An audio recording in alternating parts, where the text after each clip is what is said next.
क्या आपकी tooth cap बार बार निकल जाती है? खाना खाते टाइम क्राउन ढीला महसूस होता है और आपको बार बार डेंटिस्ट के पास जाना पड़ता है। नमस्कार एवरीवन, मैं डॉक्टर रेणु चौधरी आज आपको बताऊंगी कि ये समस्या सिर्फ सीमेंट की है, ऐसा जरूरी नहीं है। ये प्लानिंग, फिटिंग या फिर बाइट इम्बैलेंस भी हो सकता है।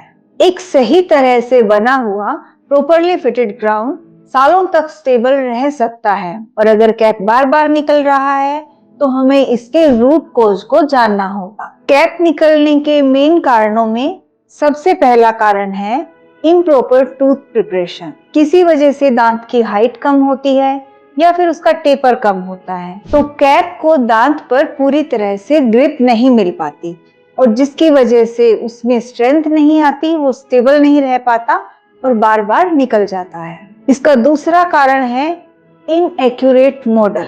जब हम इंप्रेशन लेते हैं तो उस टाइम मटेरियल श्रिंकेज या फिर डिस्टोर्शन की वजह से जो मॉडल बनता है वो प्रॉपर नहीं बनता, तो इसकी वजह से जो क्राउन बनेगा उसका फिट भी प्रॉपर नहीं होता। इसका तीसरा कारण हो सकता है पुअर मार्जिनल फिट, यानी कि जो क्राउन के मार्जिन्स हैं वो टूथ पर प्रॉपरली सीट नहीं कर रहे, उनके बीच में एक गैप रह रहा है जो कि क्राउन की टूथ पर से ग्रिप को कमजोर कर देता है और वो कैप बार बार निकल सकती है। इसका चौथा कारण है बाइट इम्बैलेंस। जब आप खाना चबाते हैं तो जो क्राउन है वो थोड़ा सा हाई रह जाता है, यानी कि जब दांत बंद करते हो तो सबसे पहले वही टच होता है और वहां पे एक जगह ज्यादा प्रेशर पड़ने की वजह से धीरे धीरे उसका सीमेंट लूज हो जाता है और आपका कैप निकल सकता है। इसका पांचवा कारण है लो क्वालिटी मटेरियल। कमजोर मटेरियल ज्यादा टाइम तक नहीं टिक पाता और आपका कैप निकल सकता है।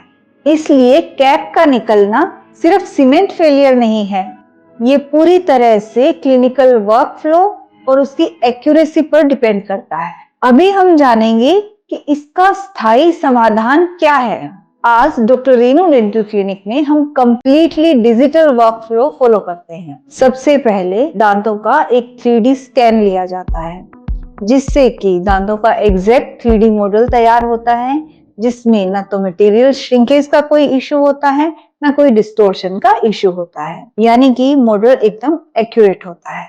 इस डिजिटल मॉडल पे हम दांत की हाइट और टेपर भी चेक कर सकते हैं।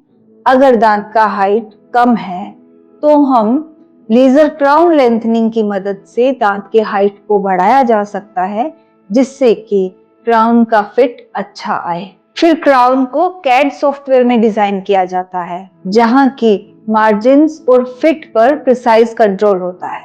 इसके बाद सेरेक कैड-कैम टेक्नोलॉजी से क्राउन को क्लिनिक में ही मिल किया जाता है, जिरकोनिया और ई-मैक्स जैसे हाई स्ट्रेंथ मटेरियल से। हम डिजिटल बाइट एनालिसिस भी करते हैं ताकि क्राउन पर एक्स्ट्रा प्रेशर न पड़े। डिजिटल प्लानिंग से क्राउन की फिटिंग एक्यूरेट होती है और यही लॉन्ग टर्म स्टेबिलिटी की कुंजी है। कैप की स्टेबिलिटी में मटेरियल भी उतना ही महत्वपूर्ण होता है। जिरकोनिया और ई-मैक्स जैसे मटेरियल लॉन्ग लास्टिंग होते हैं, फ्रैक्चर रेजिस्टेंट भी होते हैं। ये नेचुरल टूथ जैसी स्ट्रेंथ देते हैं और लंबे समय तक स्टेबल रहते हैं।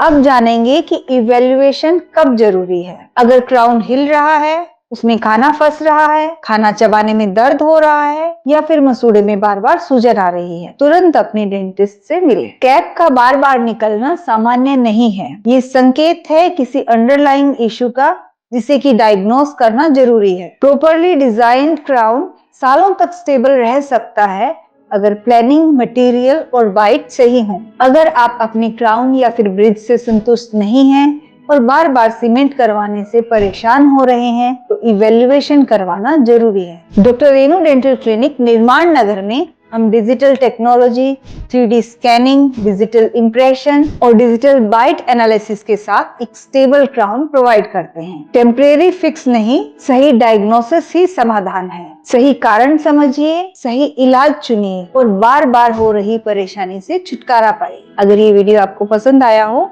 तो इसे लाइक करें, शेयर करें और हमारे चैनल को सब्सक्राइब करना न भूलें। Thank you.